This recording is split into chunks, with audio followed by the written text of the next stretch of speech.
मंगल दोष से मुक्ति, आर्थिक लाभ, रोगों से मुक्ति, संतान प्राप्ति और शनि राहु के प्रकोप के उपाय आज मैं आपको बताऊंगी कि क्यों की जाती है वट वृक्ष की पूजा और इसकी जड़ धारण क्यों करते हैं।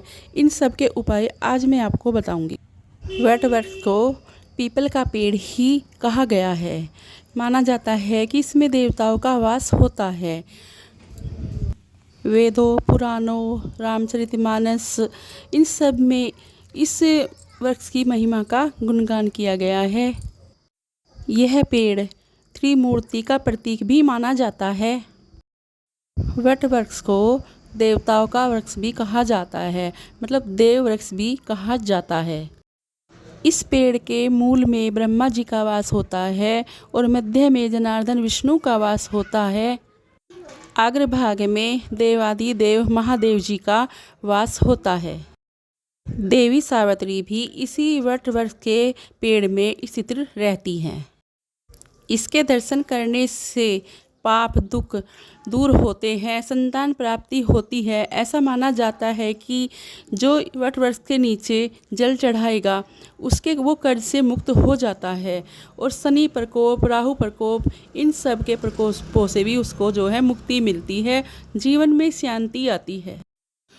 इसीलिए संतान के लिए भी लोग इसकी पूजा करते हैं। इसीलिए इस पेड़ को कभी भी काटा नहीं जाता। अपने दुखों को दूर करने के लिए और लंबी आयु के लिए भी इसीलिए वट वृक्ष को अक्षय वृक्ष भी कहा जाता है। वाहन पुराण में वनस्पतियों की उत्पत्ति को लेकर एक कथा आती है, जिसके प्रति आश्विन मास में विष्णु जी की नाभि से जब कमल प्रकट हुआ, उसी समय अन्य देवों से भी जो है विभिन्न वृक्ष प्रकट हुए। उसी समय यक्षों के राजा मणिभद्र से वट का वृक्ष भी प्रकट हुआ था। इसीलिए इस जटाधारी वृक्ष को शंकर जी का जटाधारी वृक्ष माना जाता है। कहा जाता है कि हर त्रोदशी वट वृक्ष की पूजा करने से मनचाही मनोकामना पूरी होती है। बरगद को देखना मानो शिव जी के दर्शन करना है, क्योंकि इसमें साक्षात महादेव जी ही नजर आते हैं। दोस्तों, ये तो सभी जानते हैं कि सावित्री ने इसी पेड़ के नीचे अपने पति को पुनर्जीवित किया था। यमराज से अपने पति के प्राण छीन लिए थे। तब से यह वृक्ष वट सावित्री के नाम से जाना जाता है। शास्त्रों में कहा गया है कि इस दिन वट वृक्ष की पूजा करने से सौभाग्य और धन धान्य व संतान की प्राप्ति होती है। माना जाता है कि इसके नीचे पूजन, व्रत और जल चढ़ाने से मनोकामना पूरी होती है।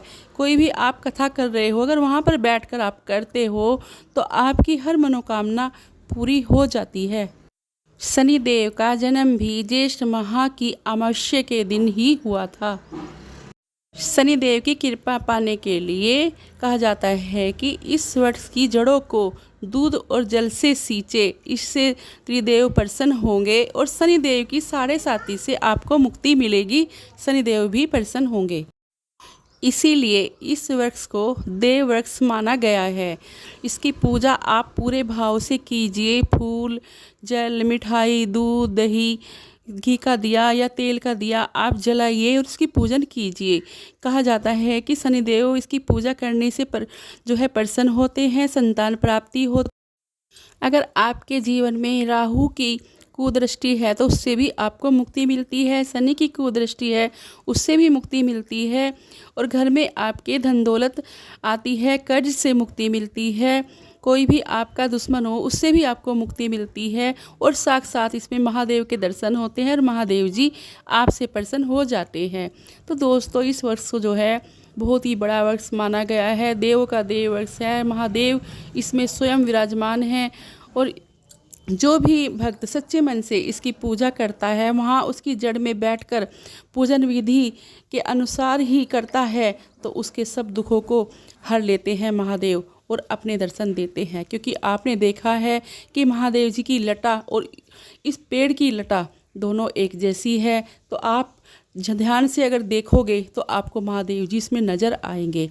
तो आपको जो है शनिवार के दिन इसके नीचे जो है सरसों के तेल का दिया जलाना चाहिए। जो आपकी कामना है उसके लिए आपको जो है छोटे छोटे उपाय करने चाहिए। जैसे आपने जल में दूध डालकर और थोड़ी सी शक्कर या चीनी डालकर 1 हफ्ते तक आप अगर जल चढ़ाओगे तब भी आपको जो आपकी मनोकामना पूरी हो जाएगी, कर्ज से मुक्ति मिलेगी। अगर आपको संतान नहीं है तो आप इसकी जड़ को धूप दीप से पूजा करके अपनी पूजा घर में रखोगे और 3 महीने तक लगातार पूजन करोगे तो आपको संतान की प्राप्ति भी हो जाएगी।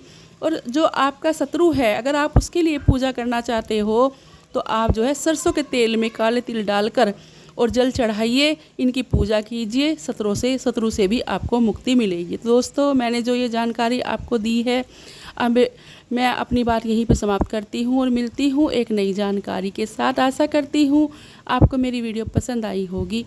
राधे राधे दोस्तों।